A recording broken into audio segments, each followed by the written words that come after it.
Mumbai Tug brought to you by Sunny's World. Pune's Pride Sunny's World, life in Funshine. Resort weddings, events, restaurants, adventure wellness. Sunny's World, perfect destination for every occasion. आज्या तुला माहिती मागच्या मुलाखतीत ती म्हटलं होतं मला एक देणं फेडायचंच होतं तिचं.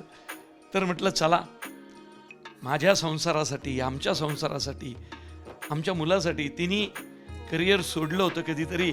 आज या सिनेमातून तिचं करिअर पुन्हा सुरू करतो.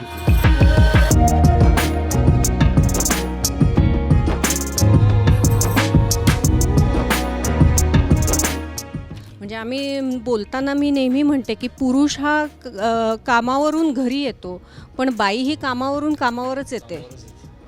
तिला घरी येऊन कामच करायला लागतं. मग एवढे तिचे जर कष्ट आहेत तर त्या कष्टांची फक्त जाणीव असणं एवढीच अपेक्षा तिची असते. हे बघा आमची बघा माझी आई पण ॲक्ट्रेस आहे माहिती आहे का तुम्हाला. आमच्या आईचं हे बघा पिक्चर येतो आहे. एकदाही तो म्हटलं नाही तिथं की बाबाचा पिक्चर येतोय, बाबा याचा लेखक दिग्दर्शक आहे. हां माझ्या आईचा पिक्चर येतोय. आणि तो सगळ्यांना टीझर दाखवत फिरत होता. मी त्याला 2-3 ठिकाणी पाहिला, खाली सोसायटीत पण पाहिला. म्हटलं पण जाऊ दे, आईचा पिक्चर येतोय ना हे सांगतोय याचा मला जास्त आनंद झाला. कारण प्रत्येकाने असंच म्हणावं हा सिनेमा प्रवीणचा नाही, खरंच हा सिनेमा हिचा आहे.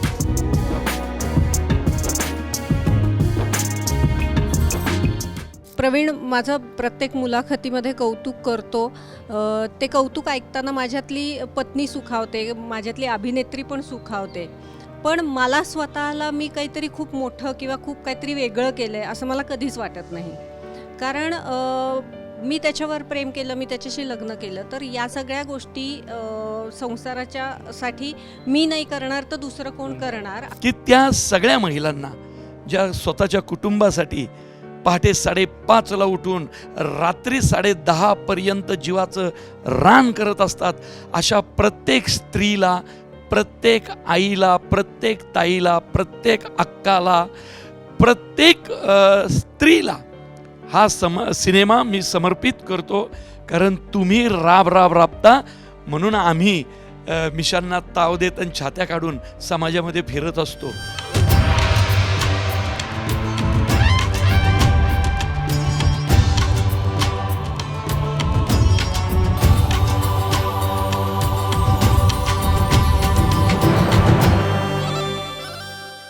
नमस्कार, मी अजय बरसुरे. मॅटनी शोमध्ये तुमचं स्वागत आहे. आणि आज मॅटनी शो असा स्टुडिओच्या बाहेर काय असा तुम्हाला प्रश्न पडलेला असेल. कारण की मी आलो आहे पुण्यामध्ये. कारण पुण्यात मी कोणाला भेटायला आलो असेल, द ग्रेट प्रवीण विठ्ठल तरडे.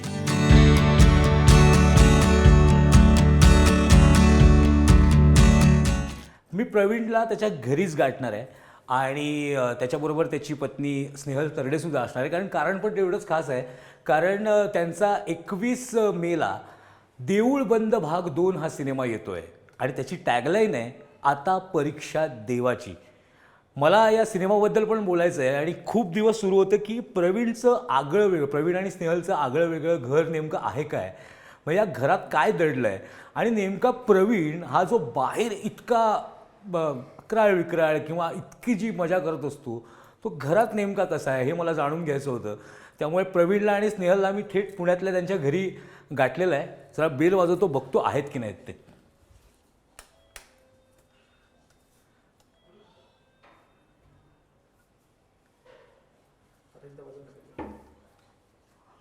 नमस्कार नमस्कार नमस्कार नमस्कार. तुम्ही परीक्षा देवाची घेताय, मीच तुमची परीक्षा घ्यायला आता इथे आलेलो आहे. तर मला देऊळबंद निमित्ताने तर आपण बोलणारच आहोत, पण मला तुमचं घर बघायचं होतं. नेमकं काय ह्या घरामध्ये दडलं आहे आणि कुठलं असं टॉनिक मिळतं या घरामध्ये की तुझ्या आणि प्रवीणच्या डोक्यामध्ये असे वेगवेगळे विचार येतात. तर हेच ते टॉनिक आहे, स्वामी समर्थ. कारण की हेच तर आहे की ह्याचीच परीक्षा बघितली जाणार आहे, देवाचीच परीक्षा घेतली जाणार आहे. पण हे सगळं असताना आपले कुठं आहेत महावीर? अच्छा, आपले ओ क्या बात आहे. आणि मला नेहमी प्रवीण सांगत होते, घरी ये रे एकदा, घरी ये रे एकदा. ओ साहेब नमस्कार.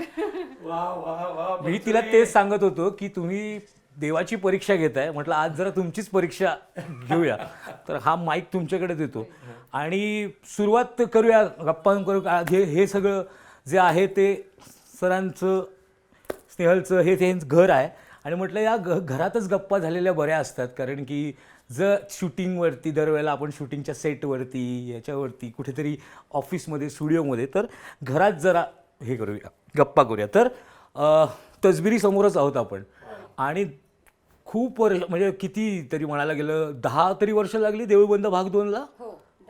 10 पहिला देऊळ बंद तेव्हाचा वेगळंच होतं स्ट्रगल. तेव्हा पैसेच नव्हते आणि ती पैशाची जमवाजमव कशी, त्याचा तो किस्साच आहे. तो जो तू त्या दिवशी टीजर लॉन्चला सांगितलास तो लोकांना आता माहीत झालं की तो दयाने तुला ती फ्रेम दिली.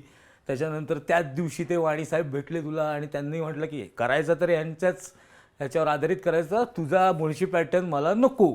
आणि नंतर मुळशी पॅटर्न आला, त्याने इतिहास घडवला, ती गोष्ट वेगळीच आहे. पण हा खरा तुझ्या करिअरमधला पहिला सिनेमा आहे आणि ह्याचा भाग 2 येतोय आणि आता साक्षात लक्ष्मीच उतरलेली आहे मैदानामध्ये. आणि आम्ही तो टीजर बघताना खूप बरं वाटलं, पहिलं पोस्टर बघतानाच बरं वाटलं की तू आपली गाडी चालवताना पाहतेस, मागे मोजो स्वामींच्या वेशात आहेत आणि म्हणजे आता काहीतरी वेगळंच बघायला मिळणार आहे. तर काय आहे देऊळ बंद भाग 2? म्हणजे आता स्वामींच्या समोरच सांगून टाका की हे स्वप्न तुम्ही इतकी वर्ष बघत होतात, पण आता देऊळ बंद भाग 2चं स्वप्न कसं पूर्ण झालं? काय आहे देऊळ बंद भाग 2? 10 वर्षापूर्वी स्वामी समर्थांना राघव शास्त्री भेटला होता आणि विज्ञान विरुद्ध अध्यात्म असा एक लढा उभा राहिला होता. आज 10 वर्ष गेली. कदाचित मला 2ऱ्या-3ऱ्या वर्षीच करायचं होतं, पण स्वामींच्या कृपेने मुळशी पॅटर्न आला, तो सुपरहिट झाला. मग सरसेनापती हंबीरराव आला, मग धर्मवीर 2. मी कम्प्लीट बिझी राहिलो. पण पुन्हा त्यांनीच सांगितलं की आता बाद झालं, चला आता आपल्या कामाला लागा. म्हणून आता 10 वर्षांनी देऊळ बंद 2, आता परीक्षा देवाची. आणि ही परीक्षा घेणारे एक स्वतःच्या कुटुंबासाठी झटणारी महिला शेतकरी. त्यामुळं काही नाही, तिथं विज्ञान विरुद्ध अध्यात्माचा लढा उभा राहिला होता, इथं अध्यात्म विरुद्ध शेतीचा लढा उभा राहणार आहे. तेव्हा 10 वर्षापूर्वी देवानी राघव शास्त्रीची परीक्षा घेतली होती, आता एक सामान्य शेतकरी महिला देवाची परीक्षा घेणार आहे. म्हणून याचं नाव आहे देऊळ बंद 2, आता परीक्षा देवाची. पण मला एक प्रश्न विचारायचा आहे की त्याच्यात एक अभिनेत्री आहे म्हणे, तू दिग्दर्शक आहेस ना त्या सिनेमाचा, लेखक पण तूच आहेस, दिग्दर्शक पण तूच आहेस. अशी नवीन अभिनेत्री घ्यावीशी तुला काय वाटली? म्हणजे कोण आहेत त्या अभिनेत्री, म्हणजे नायिका कोण आहेत त्या? म्हणजे काय असं पाहिलंच तुम्ही त्यांच्यामध्ये की तुम्हाला त्यांनाच प्रमुख रोल द्यावासा वाटला? म्हणजे खरं तर पहिल्यांदा असं झालं असेल की मराठीमध्ये एका अभिनेत्रीसाठी सिनेमा लिहिला गेला. का माहितीये का, खरं तर राघव शास्त्री अभिनेत्रीसाठी आणि अभिनय न विसरलेल्या अभिनेत्रीसाठी, अभिनय न विसरलेल्या अभिनेत्रीसाठी किंवा अभिनयासाठी त्याग केलेल्या अभिनेत्री. क्या बात आहे. त्यामुळं काय, राघव शास्त्री खरं तर ना दरवेळेला एक तुला सांगू, आपल्याकडे मराठीत गोष्ट लिहिताना नेहमी पहिला पुरुष नायक येतो डोळ्यासमोर, नायक डोळ्यासमोर येतो. आणि मग नायक डोळ्यासमोर आला, मग ओम बुतकर असेल, क्षितिज दाते असेल, प्रसाद ओक असेल, कश्मीर महाजनी असेल, मी स्वतः हंबीररावमध्ये सरसेनापती हंबीरराव असेल किंवा मोहन जोशी असतील. नायक नायक नायक का काय माहीत, नायिका. पण ना मला शेतकऱ्यांचा विषय देवाशी भांडताना ना पुरुष जरा कमी वाटू लागला. की देवाशी भांडताना पुरुष हा स्वतः 100 चुका करून बसलेला असतो. तो कुठली छाती बडवत आणि छाती काढून देवाशी भांडणार आहे. पण बाईचं तसं नाही होत ना, ती अहोरात्र कुटुंबासाठी झटणारी असते. त्यामुळं सिनेमा लिहितानाच एक महिला डोळ्यासमोर आली. मी स्वामी समोर खरं सांगतो, ही डोळ्यासमोर नव्हती आधी. लिहित होतो एका महिला शेतकरीसाठी. नंतर लक्षात आलं, धर्मवीरला ज्यावेळी हिने बिरजेबाई केला आणि सगळीच सहाय्यक अभिनेत्रीची पारितोषिक जिंकली, आयला म्हटलं नाही का, घर की मुर्गी दाल बराबर असं नको व्हायला. मॅडम अजूनही म्हणजे अभिनय विसरलेला नाहीयेत, छोट्याशा रोलसाठी आल्या तरी दणका लावून गेल्या. आणि मग कळत नकळत म्हणजे त्या IPLच्या भाषेत म्हटलं तर तू इम्पॅक्ट प्लेअर म्हणून तिला घेतलं होतंस बस, आणि तीच मॅच फिरवून गेली होती. धर्मवीर मध्ये इम्पॅक्ट प्लेअर म्हणून आली आणि मॅच फिरवून गेली. आणि मग काय तिला गोष्ट लिहिताना ती जी महिला स्वामींशी भांडते, हो. कळत नकळत हिचा चेहरा डोळ्यासमोर येऊ लागला. आणि अजय तुला माहितीच्या मागच्या मुलाखतीत ती म्हटलं होतं मला एक देणं फेडायचंच होतं तिचं. तर म्हटलं चला माझ्या संसारासाठी, आमच्या संसारासाठी, आमच्या मुलासाठी तिने करिअर सोडलं होतं कधीतरी. बरोबर आहे. आज या सिनेमातून तिचं करिअर पुन्हा सुरू करू. एका नवीन अभिनेत्रीला अशा दिग्दर्शकाबरोबर काम करण्याचा अनुभव कसा होता? असाच प्रश्न मला विचारायचा दिग्गज वाटतं. आणि तिरसट. तिरसट आणि जवळपास नास्तिकच माणूस. आणि तू आस्तिक आहेस. आणि सिनेमात मी नास्तिक स्त्री करतीये.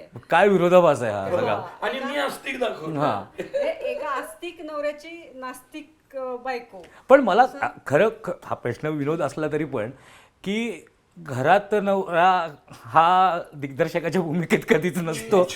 तो म्हणजे स्पॉट बॉयच असतो जवळपास. म्हणजे तो पण स्पॉट दादाच्याच तुला भूमिकेत असतो. काय जाणवतं? कारण आता पहिल्यांदा असं झालंय की तू एक सिनेमा म्हणून, एक अभिनेत्री म्हणून, पूर्ण सिनेमा एक नायिका म्हणून त्याच्या दिग्दर्शनाखाली करतेस. ह्याच्या आधी मला असं वाटतं की तू पूर्ण असं प्रयोग हा नाटकात केला असेल. बरोबर. नाटकानंतर डायरेक्ट इतक्या वर्षानंतर सिनेमा. तुला दिग्दर्शक म्हणून काय वाटतंय त्याच्याबद्दल? म्हणजे तू आता ह्याच्यामध्ये नवरा वगैरे हे बघू नको, कारण तू पूर्ण सिनेमा त्याच्यासोबत केलेला आहे आणि आता आता. पिक्चर पूर्ण झालाय. आणि आता रोल picture जाईल बिल अशी भीती हा. नाही. आणि ती बायको तू बायको आहेस त्याची, त्याच्यामुळे त्याच्यात हिंमत नाही तुझा रोल कापण्याची. तर तुला दिग्दर्शक म्हणून काय बघितलंस तू नाही, त्याच्यामध्ये? दिग्दर्शक म्हणून तो माझा रोल कापू शकतो. हा. म्हणजे असं काही नाहीये. पण आता घरात आहोत आपण, त्यामुळे बोलण्याची काही हिंमत नाही करणार तो. हा. आता तुझीच हिंमत जास्त आता आहे. हा. पण मला फरक असा नाही जाणवला. मला माहिती आहे, कारण मी जरी रोल छोटे करत होते तरी सेटवर मी असायचे तिथे. त्या पूर्ण म्हणूनच तर मी तुला म्हटलं ना की ते असणं हा. आणि स्वतः करणं हा. त्याच्यामधले तुला सांगताना म्हणजे ओरडणं बिरडणं ह्या सगळ्या नॅचरल गोष्टी आहेत की तो त्याचा स्वभाव आहे. म्हणजे चांगलं व्हावं म्हणून तो करत असतो. बरोबर. पण तुला ते काय जाणवत होतं की ओव्हर द पिरियड, म्हणजे पुरुषोत्तम करंडकमध्ये कदाचित डिरेक्ट केला असेल आणि त्याच्यानंतर डायरेक्ट आत्ता तुला इतक्या मोठ्या भूमिकेत तो डिरेक्ट करत असेल, तर तो ट्रान्झिशन कसं आहे त्याचा? त्याचं मला ट्रान्झिशन नाही जाणवला. किंवा मला माहिती होतं की तो ओरडणारे आपल्यावरती, ते आपल्याकडून ती मानसिक तयारी केलेली होती आणि आपलं काम चांगलं व्हावं म्हणूनच तो ओरडणारे, हे सगळं माहिती होतं मला. काम करताना मी एक चित्रपटात पूर्ण मध्यवर्ती भूमिका केलेली नाहीये. बरोबर. पहिल्यापासून शेवटपर्यंत चित्रपट पेललेला नाहीये, नाटक पेललेलं आहे. पण चित्रपट पेलणं ही केवढी मोठी जबाबदारी असते याची जाणीव मला काम करताना झाली.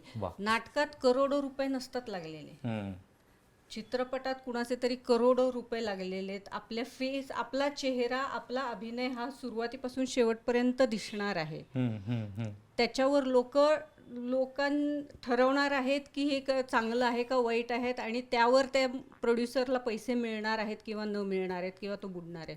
तर ही जबाबदारी जी होती ना, अभिनयाव्यतिरिक्त अभिनय करायचा आहे, काम चांगलं करायचं आहे, भूमिका जशी लेखकांनी लिहिलेली आहे तशी ती त्याच्यापर्यंत, प्रेक्षकांपर्यंत पोहोचवायची आहे, हे एक वेगळं दडपण. पण हे करोडो रुपयांचं एक वेगळं दडपण. मग मला असं झालं की हे जे बाकीचे जे अभिनेते किंवा अभिनेत्री जे असतात, ज्या करतात असं काम, मला मग त्यांच्याबद्दल खूप आदर वाढला. म्हणजे आधी होताच, पण आदर वाढला की ही जबाबदारी त्यांच्या पण असेलच ना डोक्यात काम करताना, की अरे आपल्या चेहऱ्यावर कोणीतरी एवढे पैसे लावलेले आहेत, एका दिग्दर्शकाने, लेखकाने विश्वास ठेवला आहे की मी ते करू शकेन, तर त्याचा विश्वास, त्यांचे पैसे, हे सगळं सत्कारणी लावणं आणि त्यापर्यंत पोहोचणं ही आपली जबाबदारी आहे. याची जबाबदारीची जाणीव खूप झाली. खरंय. आता जरा थोडंसं या घरात फिरूया, कारण की क्रिएटिव्ह जितका माणूस असतो तितका तो वाचन जास्त करत असतो आणि तो खातो पुस्तकं, असं मला वाटतंय. कारण जर मी कॅमेरामॅनला सांगेन माझा की ती पुस्तकं बघा, किती प्रेम असावं माणसाचं पुस्तकांवरती ह्याचं हे उदाहरण आहे की आणि ती सर्व प्रकारची पुस्तकं आहेत आणि मला असं वाटतं की ही एवढीच आत्ता इथे दिसतात ती पुस्तकं आहेत की ही जी पुस्तकं येतो हा टीजर आहे, हिमनगाचा टोक आहे, हे टीजर आहे ना म्हणजे टीजर आहे.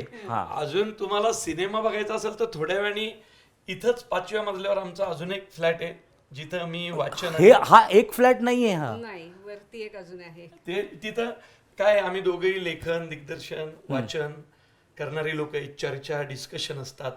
तर तिथं फक्त पुस्तकं आणि बाकी सगळे आमचे काय पारितोषिक जिम असं आहे तिथं. म्हणजे हे तुझं संसारवालं घर आहे संसाराचं हे आणि ते प्रोफेशनल करेक्ट असं ती विभागणी केलेली आहे. नवरा बायको मुलगा हा. असं सगळं छान छान. म्हणजे प्रवीण इथे जास्त टिकत नसेल तिथे जास्त टिकत असेल. हे मी बरोबर ओळखलंय, करेक्ट ओळखलंय. पण ह्या सगळ्या ह्याच्यामध्ये मला तुला असा प्रश्न विचारायचा आहे की तू 12-13 वर्ष ती काही काम करत नव्हती. या 12-13 वर्षात सिनेमा पण खूप मोठा झाला आहे, सिनेमाची रूपं बदललेली आहेत. तू आल्यानंतर तू जी ट्रीटमेंट दिलीस मुळशी पॅटर्न हा खरं म्हणजे लोकांसाठी वेगळीच ट्रीटमेंट होती ना, असं पाहिलेलंच नाही. बरं पुण्यासारख्या रस्त्यांवरती असे हल्ले वगैरे होतात असं सिनेमात कोणी पाहिलेलं नव्हतं, पण ती तसं घडतं हे सत्य दाखवलंस तू. तुला काय वाटतं एक अभिनेत्री म्हणून 12-13 वर्ष लोकांनी हिला काय मिस केलं असेल, म्हणजे हिने काय मिस केलं किंवा लोकांनी एक अभिनेत्री म्हणून काय बघायचं राहिलं हिच्यात? बघ कसं आहे माहिती का, लोकांनी तिला खूप मिस केलं नाही पण तिने खूप मिस केलं. कारण ती ज्यावेळी नाटक करत होती, थिएटर करत होती, पुरुषोत्तम करंडकची सर्वोत्कृष्ट अभिनेत्री आहे ती. पुरुषोत्तम करंडक तिने जिंकलेला आहे.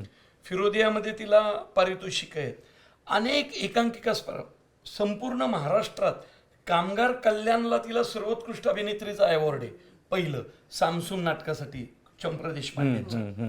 त्यामुळे अभिनयाची पारितोषिकांचा पाऊस होता तिचा. परत मोठमोठ्या ऑफर येऊ लागल्या होत्या चांगल्या चांगल्या चांगल्या चांगल्या सिनेमातून. तर अशा वेळी आमचं लग्न झालं आणि आमची धावपळ तुला माहितीच्या अनेक मुलाखतींमधून ऐकलं असेल. आणि मग तिने थोडं बाबा तडजोड करून मी थांबते या क्षेत्रात, तू पुढे जा, तोपर्यंत मी हे घर सांभाळण्यासाठी आपलं संसार सांभाळण्यासाठी नोकरी करते. मग तिने 7-8 वर्ष नोकरी केली. नोकरी केल्यानंतर तिच्या पगारावरती पहिले काही वर्ष आमचा संसार चालला. मग त्या 4-5 वर्षात मी सेट झालो, बरोबर.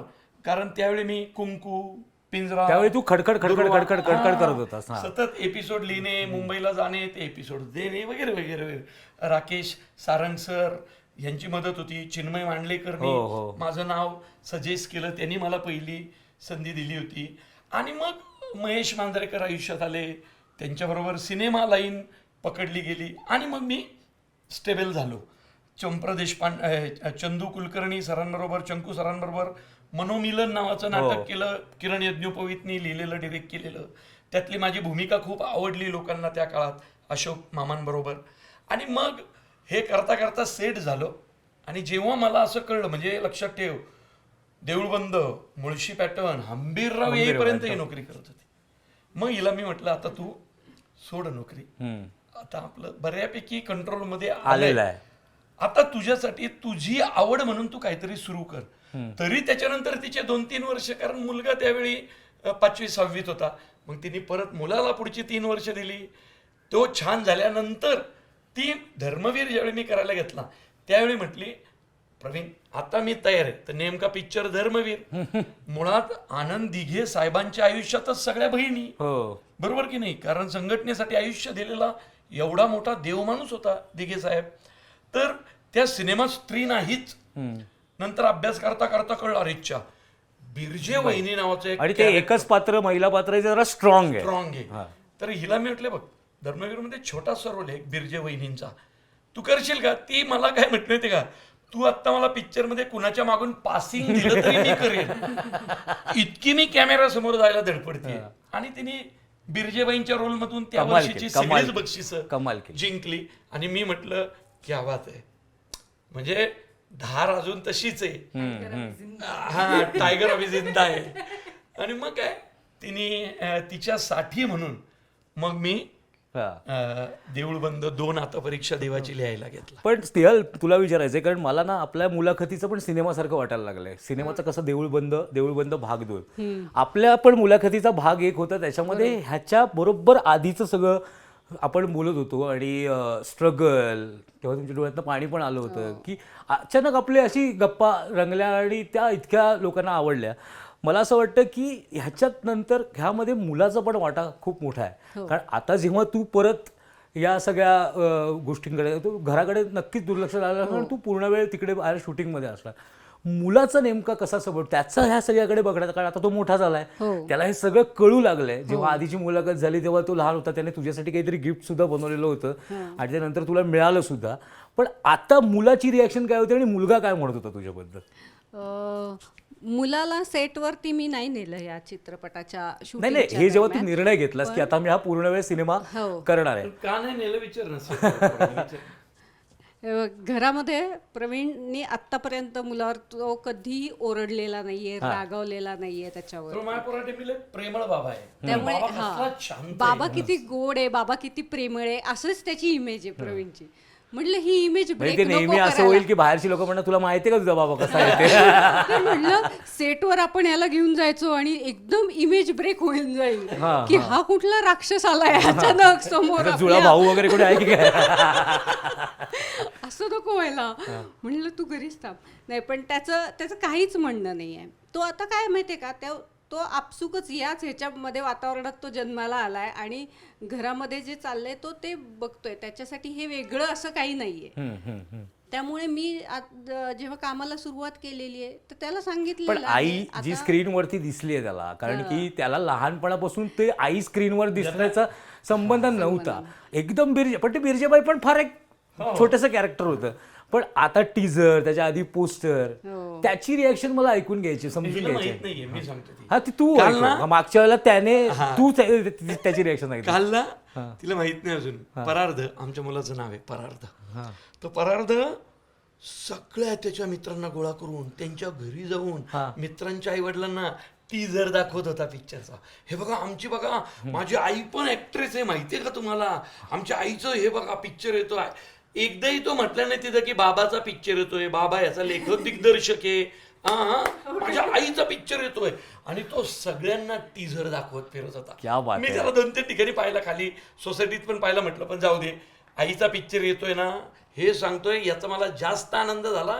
कारण प्रत्येकाने असंच म्हणावं, हा सिनेमा प्रवीणचा नाही, खरंच हा सिनेमा हिचा आहे, हा सिनेमा मोहन जोशींचा आहे, हा सिनेमा स्वामी समर्थांचा आहे. ह्याच्यापेक्षा मोठी कॉम्प्लिमेंट नसू शकत. कारण हे आणि तुला माहित पण नव्हतं अजून. माहिती नव्हतं. मी फक्त त्याला एवढंच विचारलं की आवडलं का तुला. हो म्हणला, छान झालंय, मस्त भारी वाटतंय, एवढंच आहे. तरडे समोर कौतुक करत नाही. बरोबर आहे. आपल्याला मला कुणाचं कौतुक करायलाच आवडत नाही. पण मी मागून जे कौतुक, लोक मागून वेळ बोलतात, मी मागून कौतुक करतो अगदी मन भरून. तू कुणालाही विचार, जर मी एखाद्याचं कौतुक करायला लागलो तर मी अगदी मनापासून करतो. आणि मी एखाद्यावर चिडलो तरी अगदी मनापासून चिडतो. सिनेमाच्या सेटवर एरवी मी लोकांशी बोललो तरी लय झाला. नाही, त्याच्या कौतुकात मी पण माझं पण खूप कौतुक करतो. त्या कौतुकातनं 4 पैसे मायनस करायचे असतात आणि जे बोलतो त्याच्यातनं 10 पैसे मायनस करायचे. पण तू एक लक्षात घे, या मुलाखतीमध्ये त्याने फक्त आणि फक्त तुझं कौतुकच केलंय. एकदम मला टेन्शन आलंय. पण म्हणणं आहे की नको तू एवढं नको कौतुक करू, आपल्या संसाराला म्हणजे नजर लागेल. मी जेवढ्या प्रवीणच्या मुलाखती केल्यात त्याच्यामधल्या अनेक गोष्टी तो टेक्निकल बोलत असतो, किंवा तो त्या स्क्रिप्ट बद्दल बोलत असतो, किंवा तो स्वतःच्या दिग्दर्शनाबद्दल, लेखनाबद्दल बोलत असतो. मी पहिला हा इंटरव्ह्यू आहे की त्याने एका ऍक्ट्रेस बद्दल इतक्या वेळ बोललेला आहे. आणि मी ना यावेळी सिनेमाबद्दल जास्त का बोलत नाहीये, सिनेमा ज्या दिवशी येईल ना तेव्हा बघितलं. हा सिनेमा इतका मोठ्याने बोलल माझा, आणि मी त्याच्या बाबतीत इतका कॉन्फिडंट आहे. हा सिनेमा इतिहास घडवणार. क्या बात आहे. हा सिनेमा खूप अप्रतिम झालाय आणि माझ्या शेतकऱ्यांसाठी आहे, माझ्या स्वामींसाठी आहे आणि माझ्या स्वामिनीसाठी आहे. क्या बात आहे. पण मला एक गंमत आहे की आपण घरामध्ये तर आलोय आणि तुमच्या चुलीची फारच चर्चा आहे बाबा. जेवढ्या ह्यांच्या सिनेमाची चर्चा होती तेव्हा स्नेहल तरडेंची जी चूल ती काय बाबा, ती चूल काय दाखवूनच टाक बाबा एकदाची, काय ते मला जरा बघायचे. आपण जरा टेरिस मध्ये जाऊया, कारण नुसतं दाखवत नाही. घराला टेरिस असते हे आम्हाला मुंबईकरांना मान्य नाही. नाही, आणि चूल नुसती दाखवत नाही, हा, अच्छा, आपण चहाही करू त्यावर. वा, चुलीवरचा चहा का? होय. क्या बात आहे, क्या बात आहे. चूल छान हे झालेली आहे त्यामुळे आणि या नंतरच्या सेगमेंटमध्ये आपल्याला प्रवीण सरांचं घर सुद्धा बघायचं, कारण हे घर प्रवीण सरांचं नाहीये, हे स्नेहल तरडेचं घर आहे. प्रवीण तरडेचं घर ह्यापेक्षा स्वच्छ असू शकतं का, याच्यावर माझा विश्वास नाही. पुढच्या भागामध्ये आपण टेप सुद्धा बघणार आहोत, तेव्हा जरा तिकडे वाटचाल करूया का आपण. चला. आणि त्याच्या या ब्रेकमध्ये जरा तू आम्हाला जरा चहा पास, म्हणजे जरा मग तुला कळेल. तू आता जी पुस्तकं पाहिली, हा. हे हिमनगाचं टोक आहे, हा. अजून अख्खा हिमनग खाली आहे. चला आपण जायचं का तिकडे मग. आणि चुलीचा चहा त्याच्यामध्ये त्याच्यापर्यंत चहा पण होईल. चहा जरा पिऊया, चहाची रंगत घेऊया.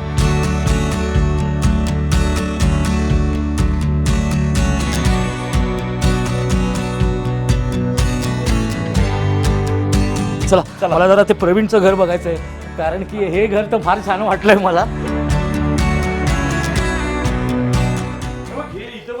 हा. हे बघ, इथं रामायण आहे.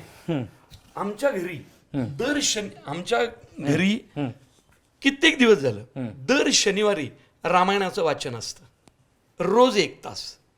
आणि दर शनिवारी 1 तास, दर शनिवारी 1 तास रामायण. आजपर्यंत एवढं ऐकलंय की रामायणाचे भाग परत दाखवले जातात टीव्ही वरती.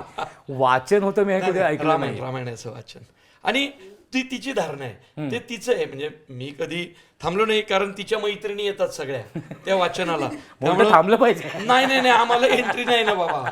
त्यामुळं ते तिचं दर शनिवारी असतं.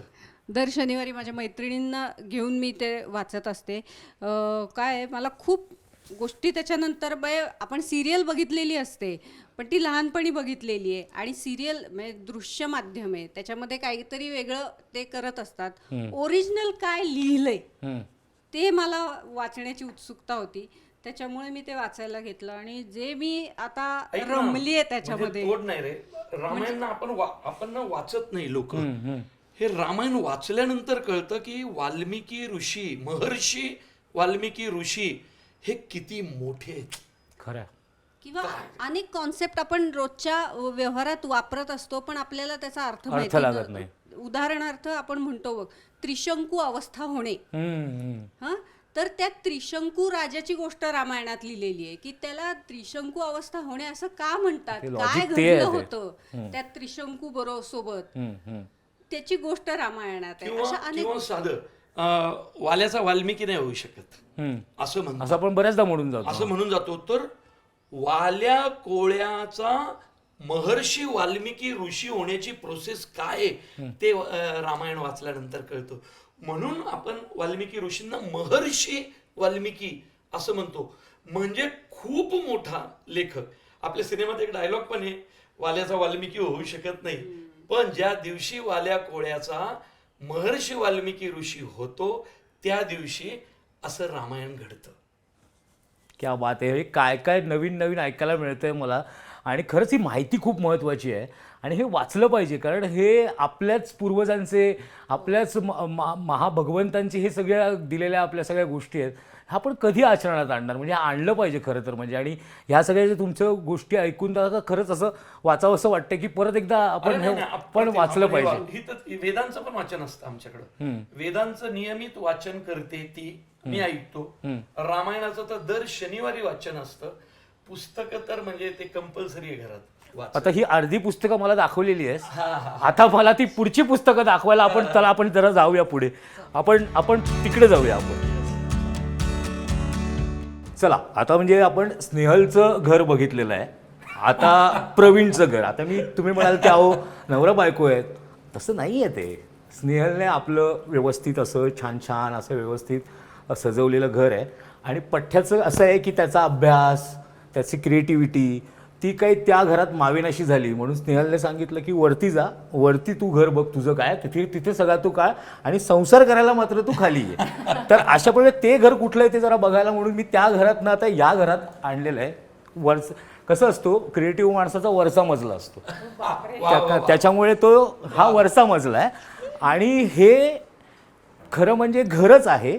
पण आता याच्यावरती प्रवीणने कब्जा केला आहे आणि प्रवीणची जी मसुले प्रवीणचे काही चित्रपट कथा ज्या तिथे सुचतात मग त्या फुलवायच्या असतात, मग त्याला सगळं इथे सुचतं, इथे सगळं जे काही घडतं ते इथे घडतं. आणि थोडंसं मी तुम्हाला इकडे आणतो, हे या सगळ्यासाठी जो काही अट्टहास असतो तो हा आहे. आणि तो सगळा प्रवीणने स्नेहलच्या घरी ठेवलेला नाही आहे, तो त्याने आपल्याकडे ठेवलेला आहे. आणि निम्मू बाबा तिचं आहे.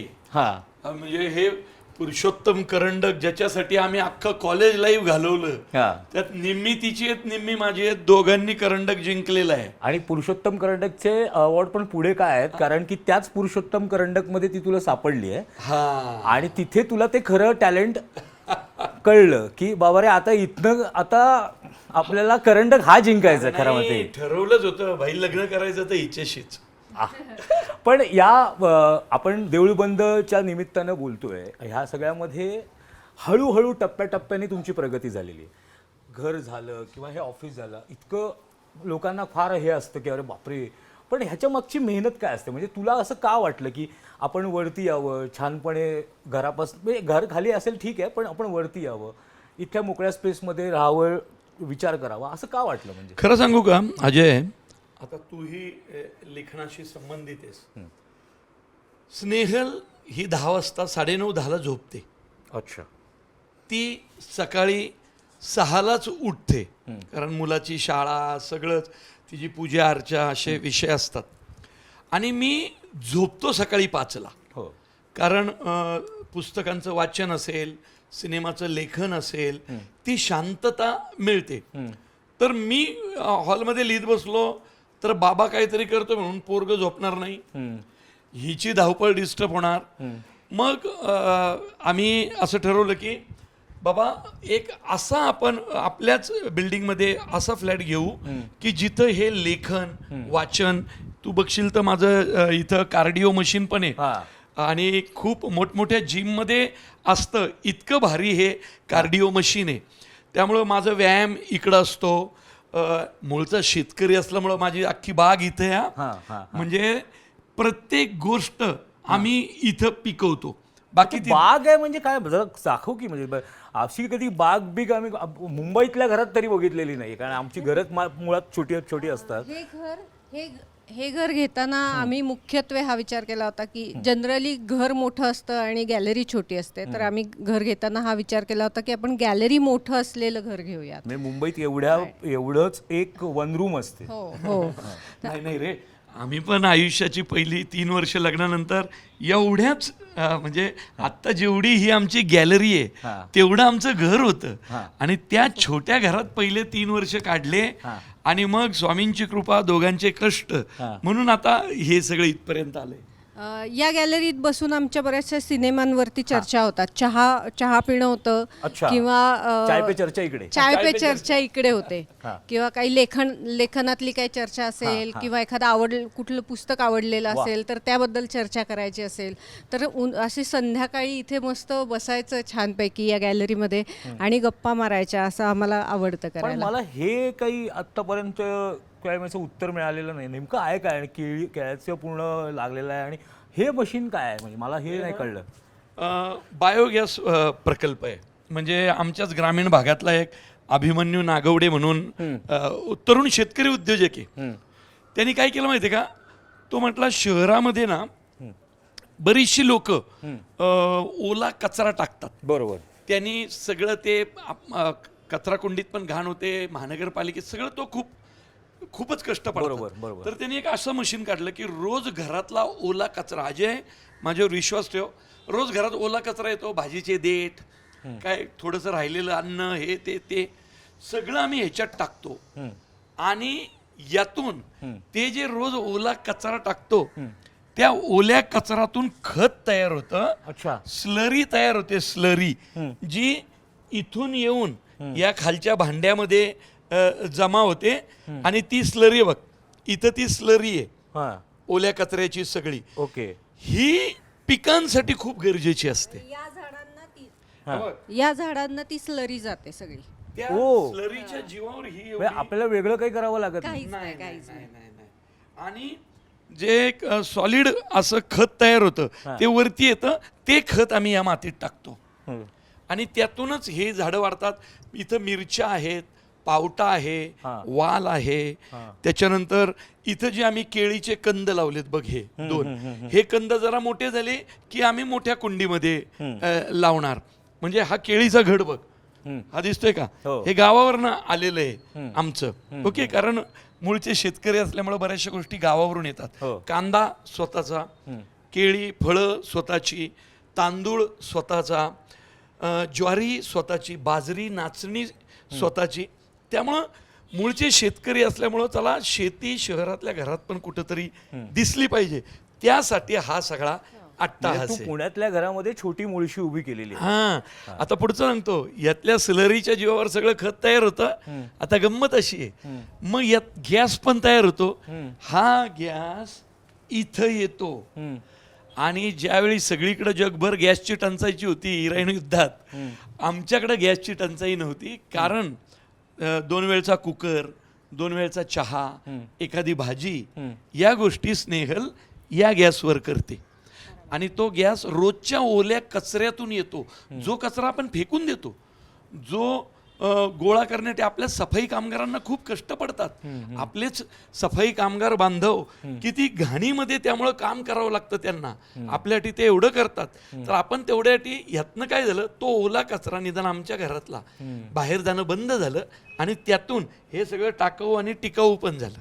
मला गंमत या गोष्टीची वाटतेय की चित्रपट माध्यमात काम करणारा माणूस किंवा दोघंही जण हे घरी असताना इतका विचार वेगळा करतात हे मला तरी अजून दिसलेलं नाही आहे. की म्हणजे गॅस असेल किंवा हा बायोगॅस असेल, झाडांना खतं असतील, हे इतका कोणी विचार, म्हणजे शूटिंग करून येतात ते लोक एकतर झोपतात किंवा मग कधी सुट्टी मिळाली तर किमान म्हणतात जरा आज आरामच करूया, कारण खूपच आता पुढे 16 तास 14 तास. पण तुम्ही इतका विचार करता हे फार महत्त्वाचं आहे. पण हे म्हणजे आयडिया कोणाची, तुझी नक्की की दोघांची मिळूनच? आमच्या दोघांची नाही, मला सुद्धा खूपच आवडतात झाडं. कारण मला झाडं आणि प्राणी ह्याच्यावर माझं नितांत प्रेम आहे. म्हणजे माझं असं म्हणणं आहे की माणसं कदाचित खोटं प्रेम दाखवू शकतात, तसं प्राण्यांचं नसतं. प्राण्यांचं प्रेमही खरं असतं, त्यांचे शत्रुत्वही खरं असतं. जर शत्रू असतील तर ते समोर आपल्याला हल्ला करणारे हे दिसतं. तसं माणसांचं नसतं. माणूस पाठीमागे शत्रुत्व हे करत असेल, समोर प्रेम दाखवत असेल.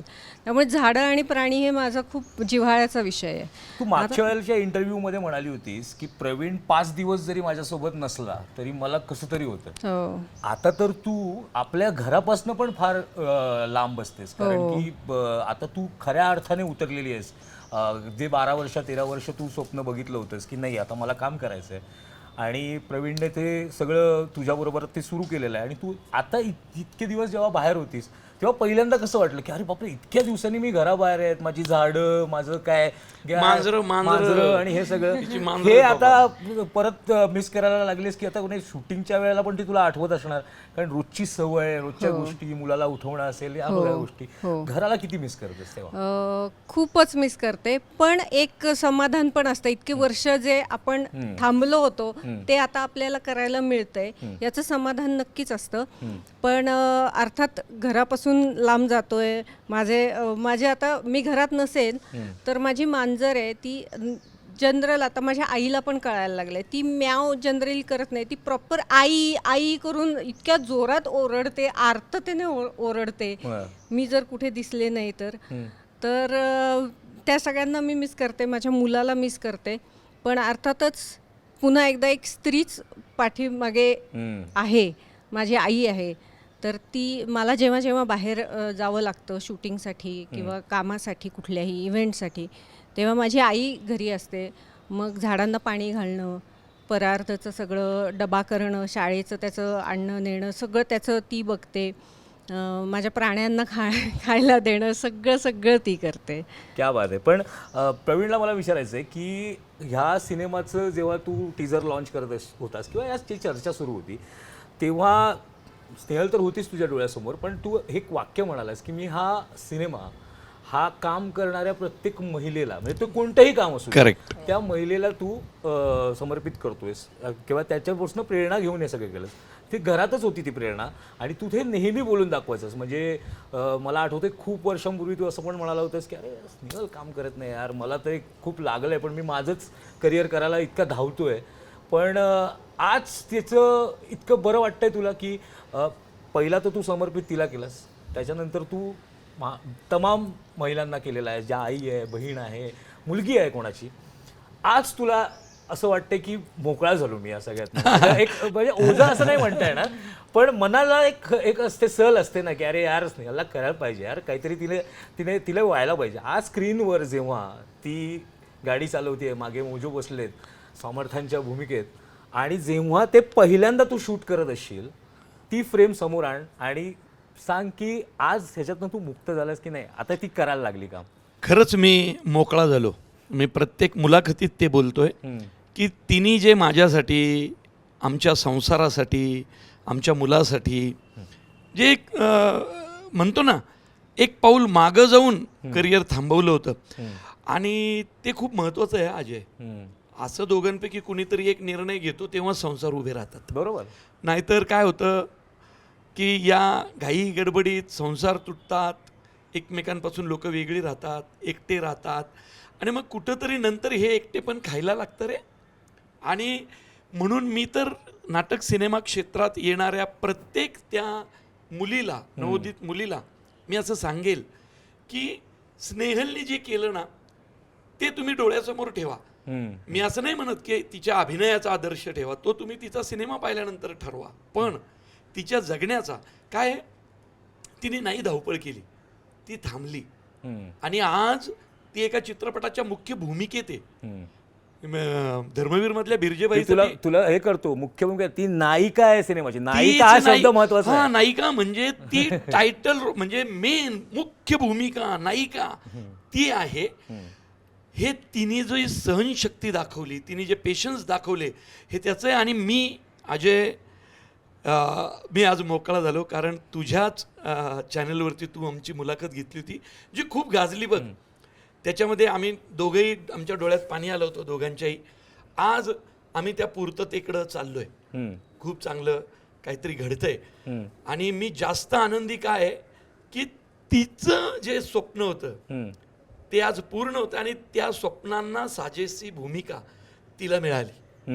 त्यामुळं मी म्हटलं ना की त्या सगळ्या महिलांना ज्या स्वतःच्या कुटुंबासाठी पहाटे 5:30 उठून रात्री 10:30 पर्यंत जीवाचं रान करत असतात, अशा प्रत्येक स्त्रीला, प्रत्येक आईला, प्रत्येक ताईला, प्रत्येक अक्काला, प्रत्येक स्त्रीला हा सिनेमा मी समर्पित करतो.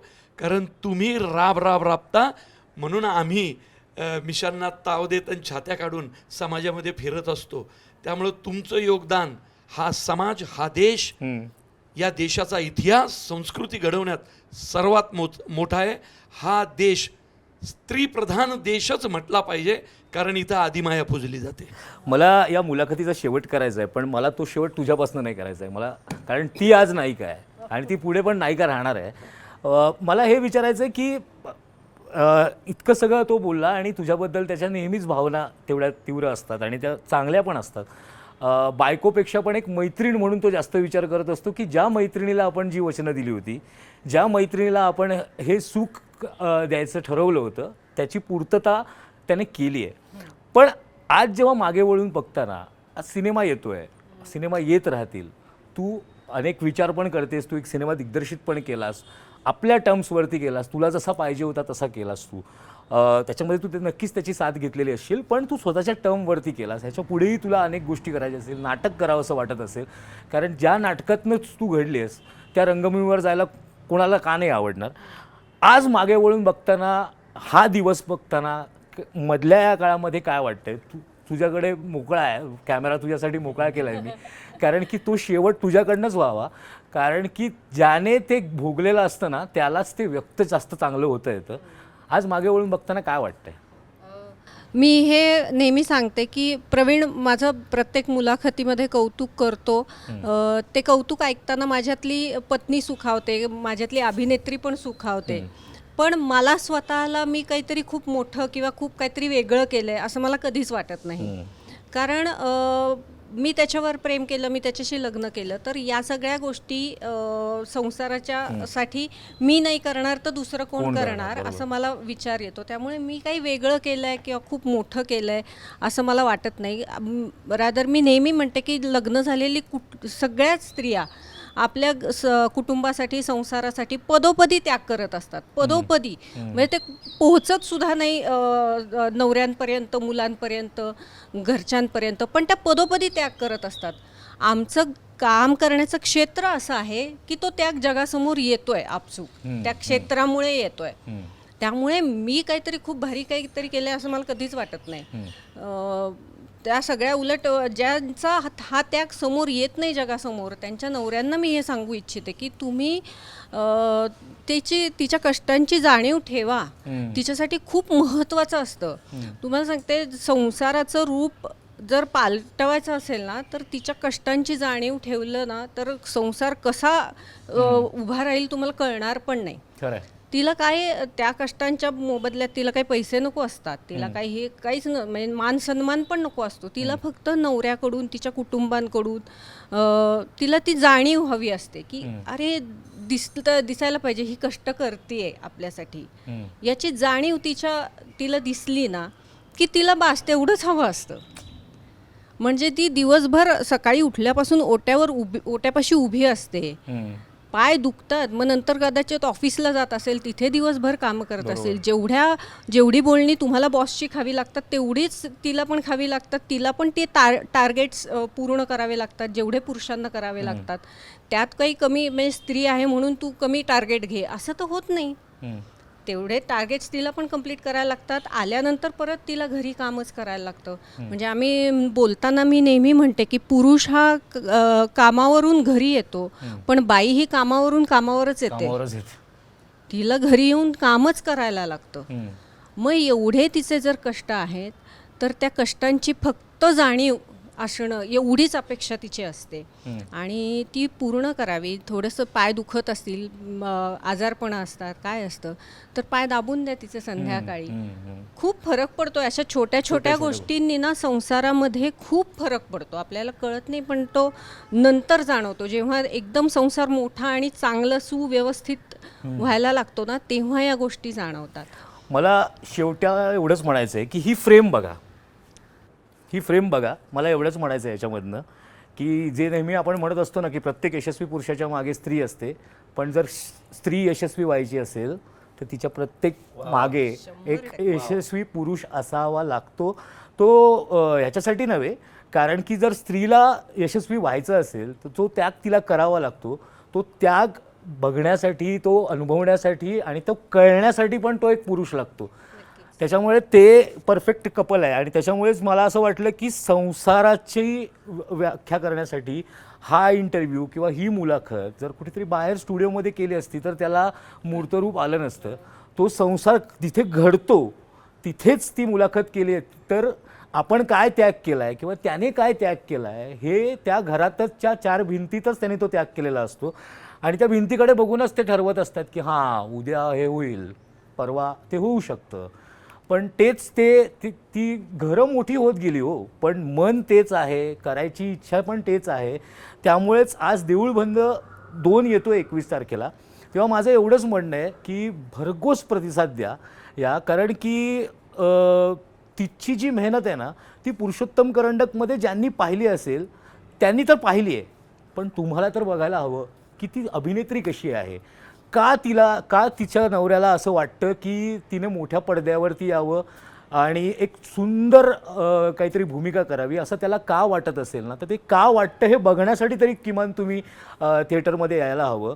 आणि सर्वात महत्त्वाचं म्हणजे वयाच्या 75व्या वर्षी मोहन जोशींसारखे एक कसलेले अभिनेते स्वामी समर्थांच्या वेशामध्ये, त्याच्या भाषेत सांगायला तर 33 ताससुद्धा ते काहीही कटकट न करता ते जर काम करत असतील तर या सगळ्यांचे जे अनुभव आहेत, मेहनत आहे, ते बघण्यासाठी तरी तुम्ही तुमच्या या घरातनं बाहेर पडावं, थिएटर्समध्ये जा आणि नक्की देऊळ बंद बघा. मला असं वाटतं की तोच आशीर्वाद आहे स्वामी समर्थांचा आणि तोच आशीर्वाद आहे, कारण की प्रेक्षकांचा जर आशीर्वाद मिळाला नाही तर कितीही फिल्ममेकरनी सिनेमे चांगले बनवले तरी ते सिनेमे यशस्वी होऊ शकत नाहीत. आज स्नेहल यशस्वी झाली आहे, त्यांचा सिनेमाही यशस्वी होऊ द्या आणि शेवट तर त्याला करायचंच आहे. या मुलाखतीचा शेवट मी धर्मवीर मुक्काम पोस्ट ठाणे या सिनेमात आनंद दिघे साहेबांच्या तोंडी एक डायलॉग लिहिला होता. क्या बात. ज्याच्या घरची लक्ष्मी दुःखी त्याची बर्बादी नक्की. आणि हे लक्षात प्रत्येकाने ठेवा. म्हणून प्रत्येक त्या महिलेनी देऊळबंद 2 आता परीक्षा देवाची हा चित्रपट बघाच, जी कुटुंबासाठी जीवाचं रान करून झटते. कारण एका कुटुंबासाठी झटणाऱ्या बाईनी परमेश्वराला परीक्षेला बसवलंय. आता परमेश्वर एका महिलेच्या परीक्षेत पास होतो की नाही हे तुम्ही चित्रपटगृहात जाऊन बघा. 21 मे 2026 पासून मला खात्री आहे पुढचे 3 महिने तर पिक्चर काय हालत नाही. घ्या बघून. नक्कीच बघून घ्या. आणि ह्याच्यानंतर मी काय बोलणार, पण तुम्हाला ही मुलाखत कशी वाटली हे कमेंट बॉक्समध्ये आम्हाला नक्की कळवा. कारण मागच्या वेळेला सुद्धा तुम्ही अनेक प्रश्न या दोघांबद्दल विचारले होते, त्याची मी पूर्तता कारण मला तरी असं वाटतं की मी यांचे कितीही दोघांचे इंटरव्ह्यू केले तरी ते कमीच पडतील. दरवेळेला यांच्याकडून काहीतरी नवीनच मला मिळतं आणि म्हणूनच ते माझ्या जवळचे आहेत असं मला वाटतं. त्यामुळेच तुम्ही पण बघा ही मुलाखत आणि कमेंट्समध्ये नक्की सांगा की तुम्हाला नेमकं काय वाटतं या दोघांबद्दल. देऊळ बंद तोपर्यंत बघून आलेला असाल तर ते त्याच्याबद्दल पण लिहा आणि बघत राहा मुंबई तक. धन्यवाद. धन्यवाद.